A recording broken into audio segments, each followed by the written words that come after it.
வணக்கம், welcome to my channel SP electronics Villupuram. நம்ம இன்றைக்கி இந்த வீடியோவில் என்ன பார்க்க போகிறோம் அப்படின்னு பார்த்தீங்கன்னா, ஒரு ஹையர் எல்இ மாடல் வந்து LE32A7 அப்படின்ற மாடலு. இந்த மாடலில் என்ன ப்ராப்ளம் அப்படின்னு பார்த்தீங்க அப்படின்னா, இதில் வந்து டிஸ்பிளே வந்து ப்ரோக்கன். நம்ம வந்து டிஸ்பிளே வந்து வேறு டிஸ்பிளே வந்து சேஞ்ச் பண்ண போகிறோம். இதில் வந்து பார்த்தீங்க அப்படின்னா, இந்த பேனல் இன்னோலெக்ஸ் பேனல் தான் போட்டிருந்தது. ஆனால் இப்போ நம்மக்கிட்ட என்ன பேனல் இருக்குது அப்படின்னு பார்த்தீங்க அப்படின்னா, எம்ஐ பேனல் இருக்குது. ஸோ இந்த பேனலுக்கு அதாவது இன்னோலெக்ஸ் பேனலுக்கு எஸ்டி பேனல், அது எம்ஐ பேனல் போட முடியுமானா போட முடியும்.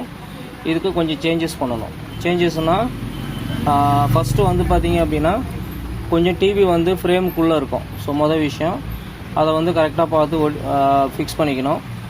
ஃபிக்ஸ் பண்ணிவிட்டு இதில் வந்து பார்த்தீங்க அப்படின்னா, இதில் வந்து சைனா டு எல்ஜி கனெக்டர் போட்டிருப்பாங்க. அது எல்இடிஎஸ் கேபிள். இதுதான் வந்து இதோடைய ஒரிஜினல். ஸோ நம்ம என்ன பண்ண போகிறோம் அப்படின்னா, இதை எடுத்துகிட்டு இந்த டைப் வந்து எல்இடிஎஸ் கேபிளை வந்து ஃபிக்ஸ் பண்ணணும். ஸோ நம்ம என்ன பண்ணியிருக்கோன்னா, இதோடைய எல்இடிஎஸ் கேபிளை வந்து இது கூட போட்டு மேட்ச் பண்ணியிருக்கோம். இப்போ இதை போடுறதுனால அப்படியே படம் வருமா அப்படின்னு கேட்டிங்க அப்படின்னா, இதை போட்டால் அப்படியே படம் வராது.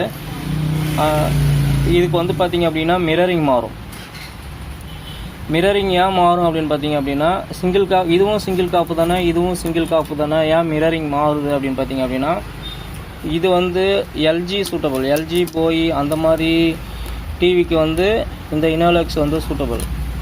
இது வந்து பார்த்தீங்க அப்படின்னா சிங்கிள் காப்பு வந்து சாம்சங், பிடி, எம்ஐ இந்த மாதிரி இருக்கிறது, எஸ்டி, பிடின்னு சொல்லி மென்ஷன் பண்ணுவாங்க. சாம்சங் இந்த மாதிரி சிங்கிள் காப்பு இருக்கிறதுக்கு எல்லாமே இது வந்து மேட்சிங் ஆகும்.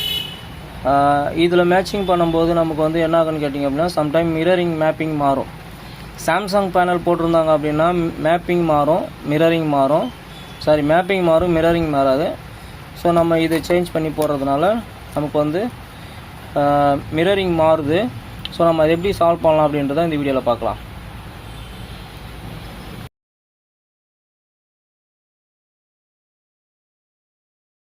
இப்போ வந்து பார்த்திங்க அப்படின்னா, நம்ம வந்து பேனலை மாற்றியாச்சு. பேனலை மாற்றினதுக்கப்புறம் இது வந்து இப்போது மிரரிங்கில் இருக்குது. இப்போ நம்ம மிரர் எப்படி சேஞ்ச் பண்ணுறது அப்படின்றத பார்ப்போம். யூஸ்வலாக நிறைய மாடலுக்கு இந்த சர்வீஸ் மோடு வருது. இந்த சிங்கிள் ரிமோட் வந்துச்சு அப்படின்னா எப்படி பண்ணுறது அப்படின்றத சொல்கிறேன். ஃபஸ்ட்டு வந்து இன்புட்டு ப்ரெஸ் பண்ணிக்கிங்க. Left right. ஸோ இதுதான் சர்வீஸ் மோட். நான் திரும்பி செஞ்சு காமிக்கிறேன் பாருங்கள். இங்கே பாருங்கள், இன்புட்டை ப்ரெஸ் பண்ணிவிட்டு லெஃப்ட்டு ரைட்டு. இப்போ வந்து சர்வீஸ் மோடு வந்து ஓப்பன் ஆகிடுச்சு. இப்போ சர்வீஸ் மோடில் நமக்கு என்ன தேவை அப்படின்னு பார்த்தீங்க அப்படின்னா, இதில் வந்து பேனலை வந்து தான் நம்ம அட்ஜஸ்ட் பண்ண போகிறோம். மிரரிங் சேஞ்ச் பண்ணோம். ஸோ வேறு ஒன்றும் கிடையாது. இதில் வந்து பார்த்தீங்க அப்படின்னா அப்படியே செக் பண்ணிகிட்டே வாங்க. பேனல் சாஃப்ட்விங்னு இருக்குது பாருங்கள். அதுக்கு கீழே மிரர் அப்படின்னு இருக்குது. இதை வந்து சேஞ்ச் பண்ணியிருக்கோம். ஸோ மிரர் வந்து 0லேருந்து 1க்கு சேஞ்ச் பண்ணியிருக்கோம். அவ்வளோதான். இப்போ வந்து பார்த்திங்க அப்படின்னா இந்த ப்ராப்ளம் வந்து சால்வ் ஆகிடும். ஸோ இதுதான் இந்த வீடியோ. இந்த வீடியோ பிடிச்சிருந்ததுன்னா லைக் பண்ணுங்கள், ஷேர் பண்ணுங்கள், கமெண்ட் பண்ணுங்கள்.